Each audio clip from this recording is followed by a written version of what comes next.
All right, welcome back. It's the conversation on Morning Spring, and today we are going to be looking at critical issues affecting us nationally. A whole lot is happening in our country that has got some people talking, some lamenting, and some people that wants to take it to the extreme, crying and wailing because Nigerians at this time have been suffocated, choked, and people just are just putting their head above the water trying to breathe.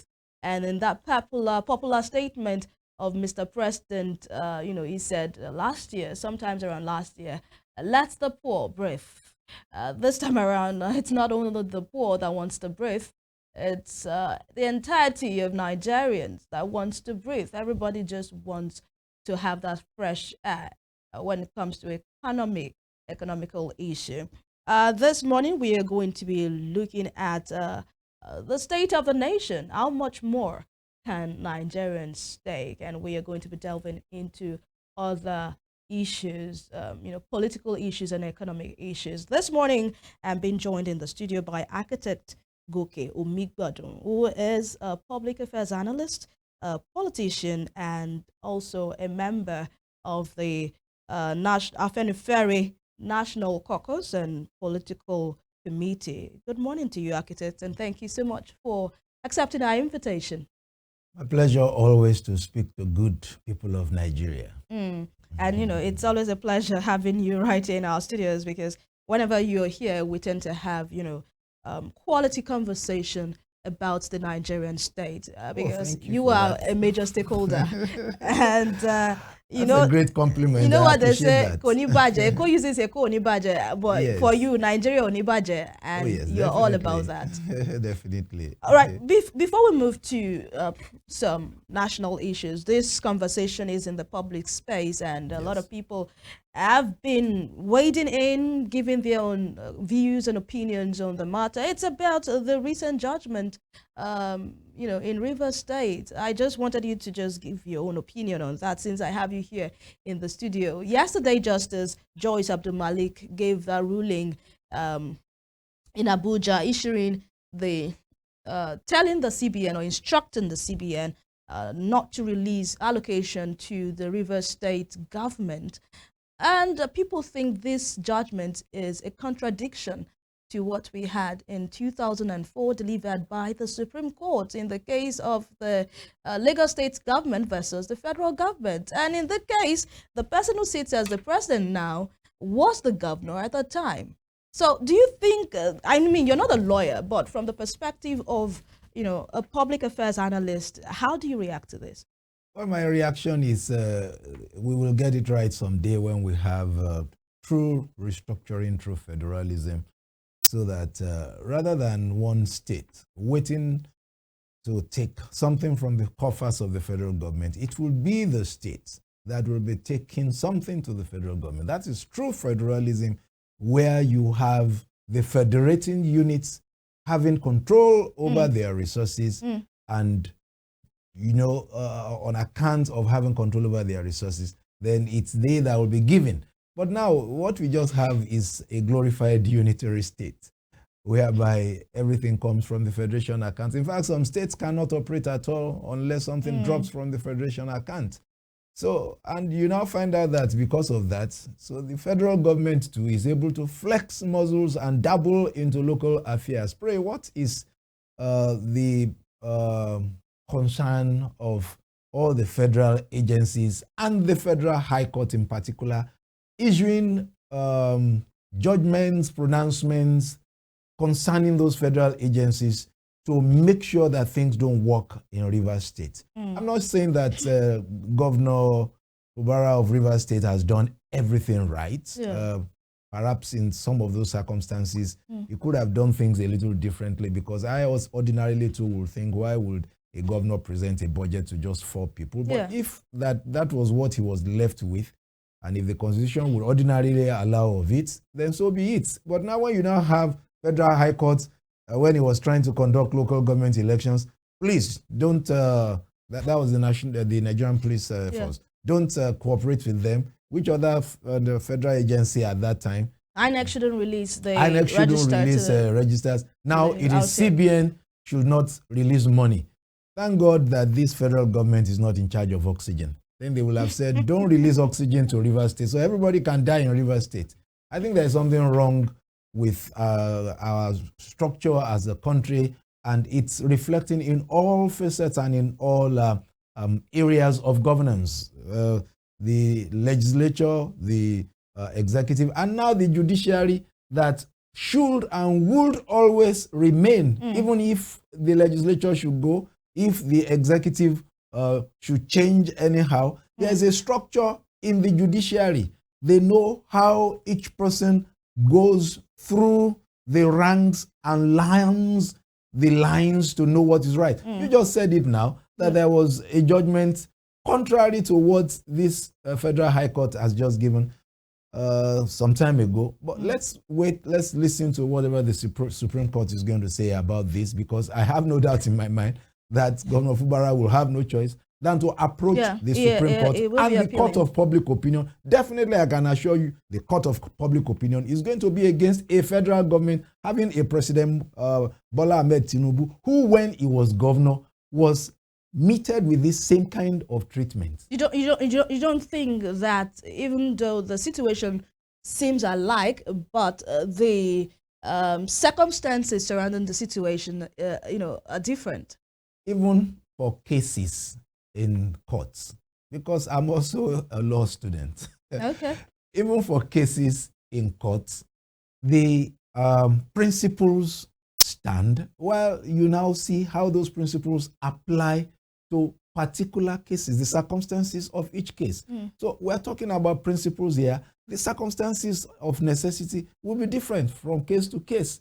But when you now bring them together, circumstance and principle, and you discover that the circumstances can still fit into the principle of saying, let's not make life difficult for that state government on account of certain things. I mean, please, let CBN, all we can say now, you cannot say CBN should not obey the court's order, but let Governor Fubara approach the Supreme Court. And in the time being, he said something. He said that's the least of his concerns right now. Thank God for it's a state like Rivers that has some muscles. Of course, it will always be about such states like Lagos, like Rivers, like Kano. You try it with Osun, Osun is dead. That's the truth of the matter. So, and that is why we're saying there should be true federalism, because if such powers are deployed against the biggest of the states. And I also want to draw your attention to something. In spite of all the travails of Rivers State, I was looking at one budget review yesterday, and I saw that they said Rivers State still has the best performance in budget activities for this year. I have not really studied that, but I saw Rivers high up there, number one in the Federal Republic of Nigeria. And I think I saw maybe Lagos after it, and then a few other states. But in my mind, the first thing is, yes, those states also have their own muscles outside of what they get from the federal government, which tells you that if states as federating units will be able to control their own resources, because what Rivers and Lagos would have that Osun does not have is the level of internally generated revenue that it can rely upon. So can you now imagine if most of these internally generated revenues of the other states are at their own disposal, and they just take a percentage to the federal government, like it was with the Oliver Littleton Constitution of 1954 that gave the federating units, I can't remember what percentage, but they had a lot more. And the federal government, I think, had just about 12 or 13%. Someone says it's the states that is supposed to constitute the 53% that the federal government has today. Someone actually called it unitary federation. Well, that's what Nigeria is practicing. No, I call it glorified unitarism. It's not. Don't abuse the word federation by even putting that in there at all. It's an abuse of that word. We have a unitary system, pure and simple, but it's a glorified one because it seems like it's moving towards a federation. Okay, we keep our fingers crossed as we have learned that the Chief Justice of Nigeria, Justice Kudirat Kekereekun, has summoned judges involved in conflicting rulings on political cases in Rivers State. You would agree with me that this is not the only judgment emanating on this river crisis that has been conflicted. And the Chief Justice of Nigeria is trying to probe the issue and see what can be done. Away from the issue in Rivers State, architect, let's talk to national issues. As a Nigerian, a lot has, happened. Even since the time we had you here in our studios, I can remember months ago we had you here in our studios trying to speak to some critical national issues. Till I think now, it was actually October last year, because I remember I was wearing something like green, white, green. all right. Till now, architect, as a Nigerian, I wanted to speak as a Nigerian now, Okay. not as a politician or as a member of Afenifere or as a public affairs analyst. Speak to us, speak to the viewers as a Nigerian. How much do you think has become better or become worse under this administration? I want you to note my use of terms. How much has become better? If it has become better, let us know. Or how much has actually become worse under this present administration? Now I'm having a severe headache trying to think of anything that's been better. I'm really racking my brain. I honestly cannot think of anything that's been better. In the last 12 months? Nothing, because even if you're talking of freedom of speech, of association, look at what is happening to those who took part in ENTA's movement, and you would have expected that, oh no, now I remember, the last time I was here was June 12, because I remember Sheikh Husani, Senator Sheikh Husani, was invited to that event, and he had to point it out to President Bola Ahmed Tinubu, that you and I were in the trenches together. We also campaigned against what we perceived as bad governance. We protested. And so why are you still keeping people in prison? Because they took part in an ENSAS protest. Yeah. If you were not the one that originally clamped them in there, should they still be there? So if you are talking of human rights, it hasn't been any better. If you are talking of the economy, you and I already know that it's not been any better. If you are talking of the politics, what do we have? Under Muhammadu Buhari, we had a Fulani government. What do we have now? We have a Yoruba government. We will come to that. That's really sad. We'll come to that. You said I should speak as a Nigerian. Therefore, I should speak as a Nigerian who could have been an Nnamdi Okonkwo or an Abubakar Jigawa or something, So how do you want those other people in other parts of the country to feel? Exactly the same way the rest of us felt when everybody that was holding a critical office was Hausa Fulani when Muhammadu Buhari was president. If you can remind me, honestly, I'll try to speak to it wherever it's been any better under President Ahmed Tinubu. Okay.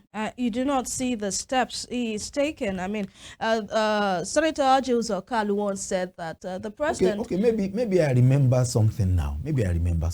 Okay.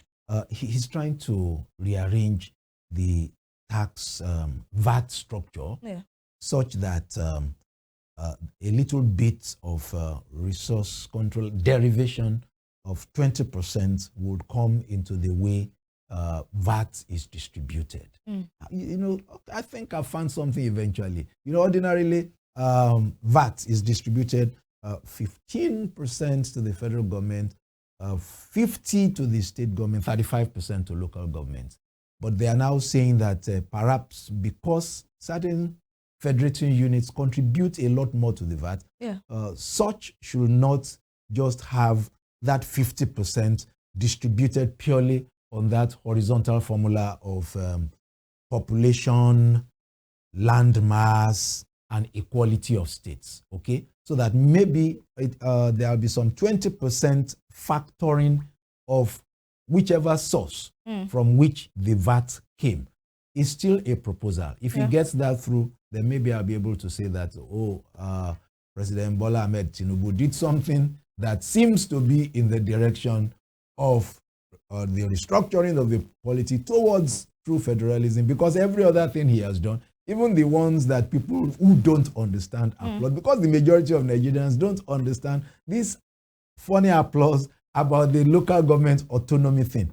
Yeah. That thing is taking us further in the direction of a unitary state, when the federal government will have to be paying directly to local governments, and then you now encourage the local government chairman to spit in the faces of the governors and say, hey, I don't have anything to do with you. Are local governments federating units? No. The federating units are the states of the federation and the federal government. So, but at least on that VAT thing, if he gets it through, maybe that will be something to applaud. On this tax reform issue, the VAT thing, some northern stakeholders are speaking against it. Oh, they would, because they are the beneficiaries of that inequitable thing. They have the landmass, and they have, at least on paper, the population. And it may just be in reality, because they are the ones, on account of the religion, that marry so many wives and have so many children and throw them out as almajiris. That won't happen in the East. That won't happen in Western Nigeria.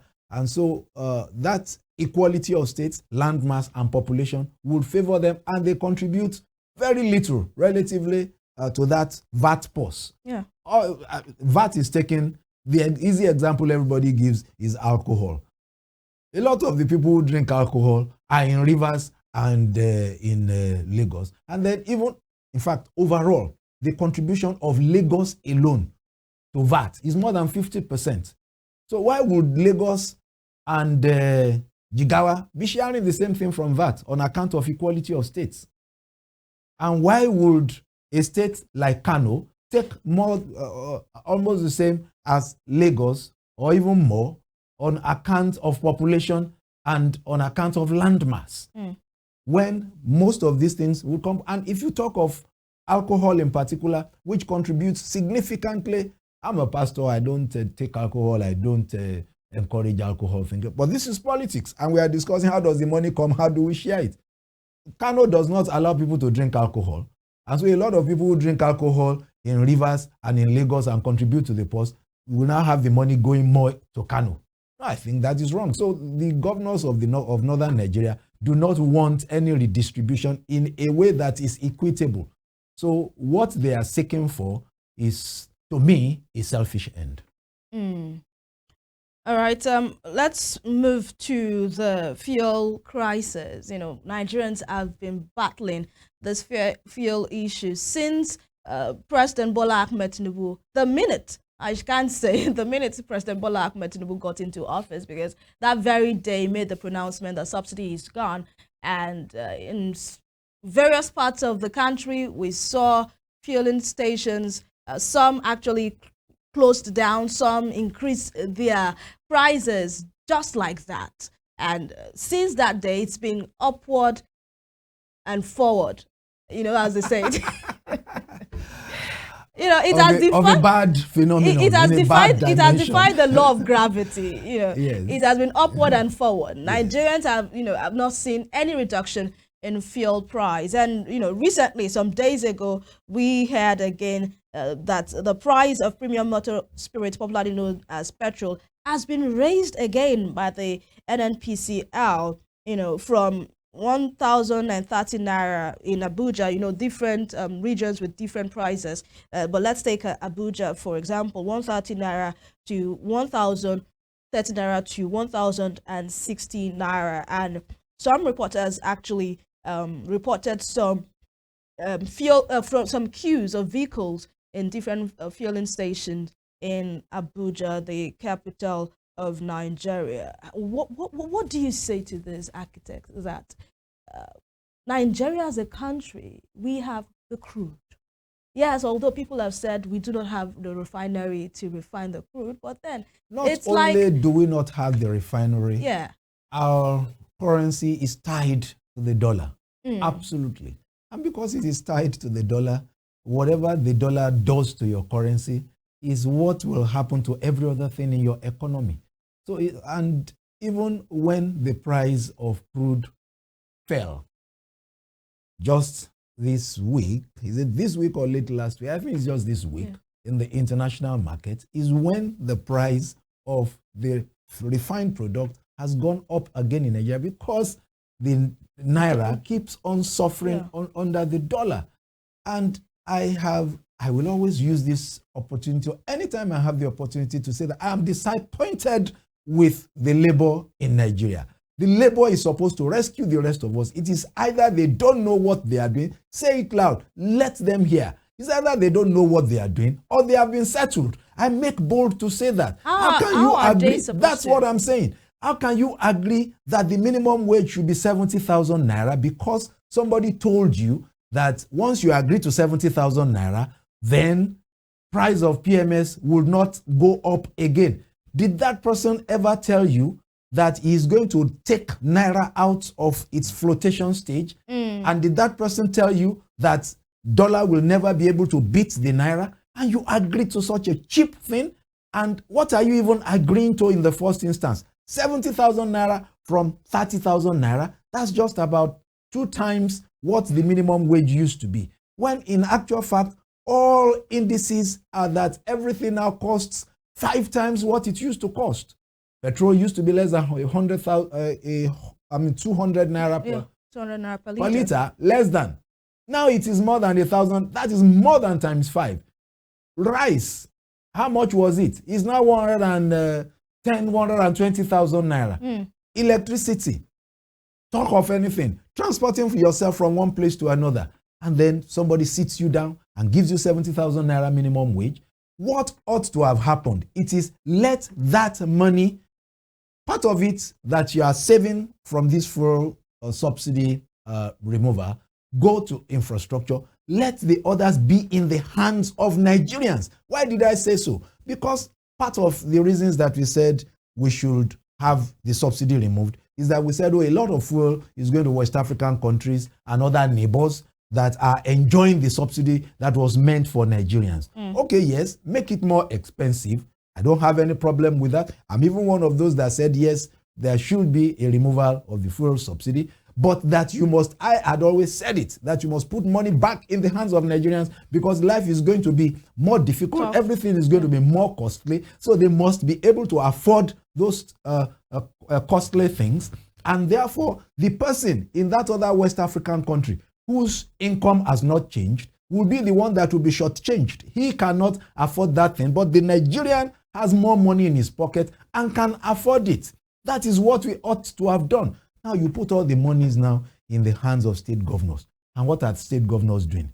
They are doing local magicians, pretending that they didn't have the money and saying, oh, we are going to do an infrastructure budget. You wouldn't know how we are going to make the money, as if the rest of us in town are idiots. And then they now take all the money and share amongst themselves. They go and be doing all kinds of funny projects like flyovers when there are more important projects to be done all around. And then they line their pockets with all of the kinds of proceeds of projects that are difficult to track ordinarily for the ordinary man on the road. And then that ordinary man does not have more money in his pocket. Let there be more money in the hands of the civil servant. When there's more money in the hands of the civil servant, then when that civil servant wants to pay school fees, he pays more. When he wants, because the proprietors will also increase their fees. The vulcanizer would increase his fees.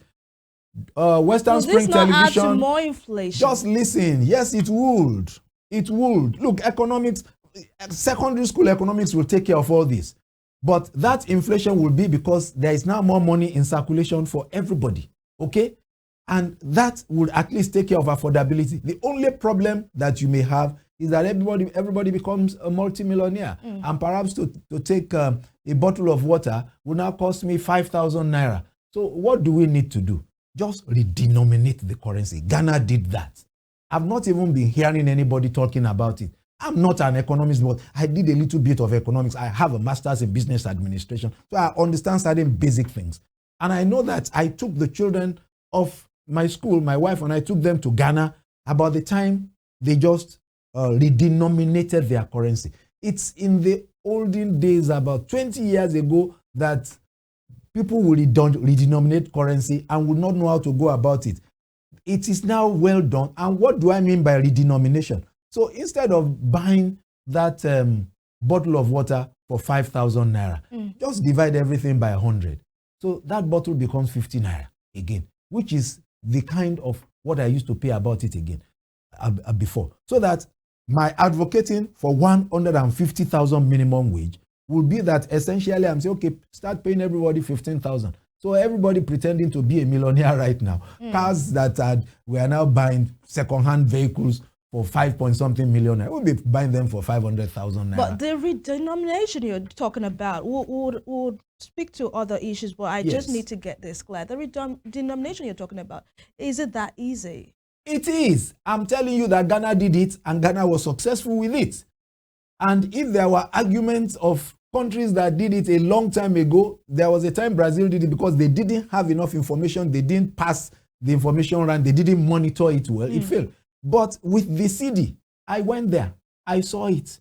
In fact, I took the children at a time when the old CD and the new CD were being spent at the same time. So you wanted to buy anything, they would ask you, are you paying the new CD or the old CD? If you are paying the old CD, you'll be paying 500 CD. But if you are paying the new CD, you'll be paying 50 CD. Okay. Simple if you pay the old CD, you have to carry about large sum of money. All debts will be denominated as and when incurred. I mean, don't they have economists? I'm not an economist. I'm using my business, my business school knowledge to explain things that I know can work. Okay. But what matters, don't let us digress too much into that. What matters is that the funds that were saved from stopping oil subsidy should be a substantial part of it, should be put also in the pockets of Nigerians, not only in the pockets of state governors and parliamentarians, because that's the same time they started giving parliamentarians 500,000 naira palliate, go and buy rice. 1 million. Did I say 500 million? Giving each parliamentarian went away with about half a billion naira to buy palliatives. I don't know if you ever got any palliative. I didn't get any. I didn't.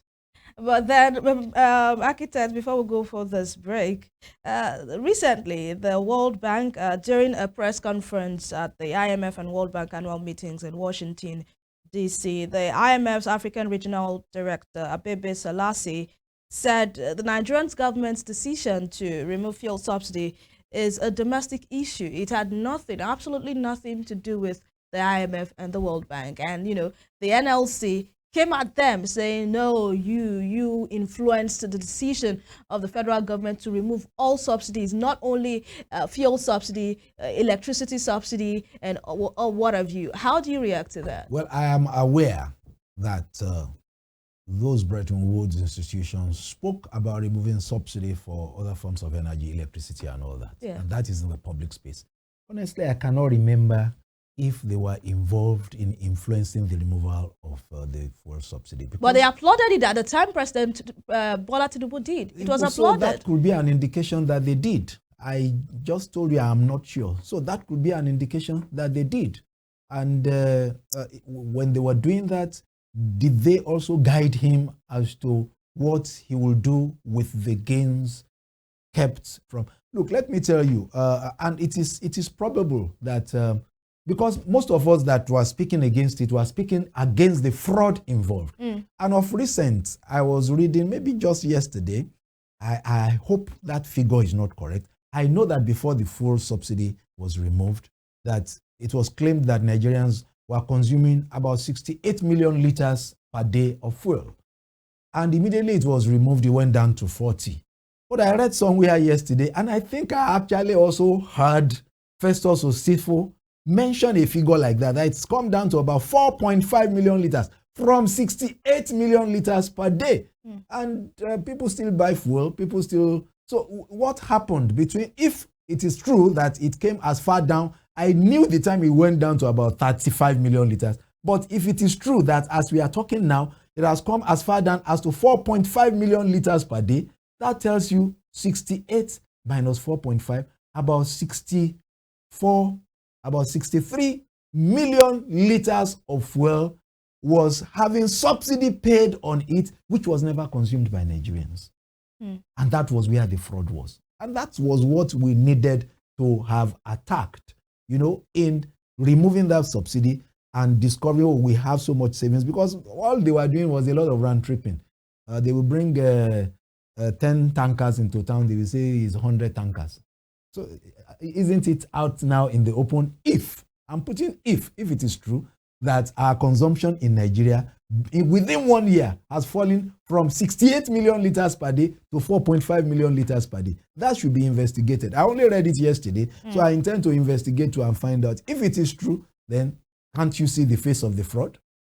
All right, architect, I would post your thoughts here. We'll go for this break. When we return, we'll speak to some other critical issues, especially the appointment of key officials by the administration of President Bola Ahmed Tinubu and the reaction given by the socio-political group Afenifere. Do not go anywhere. We'll be right back.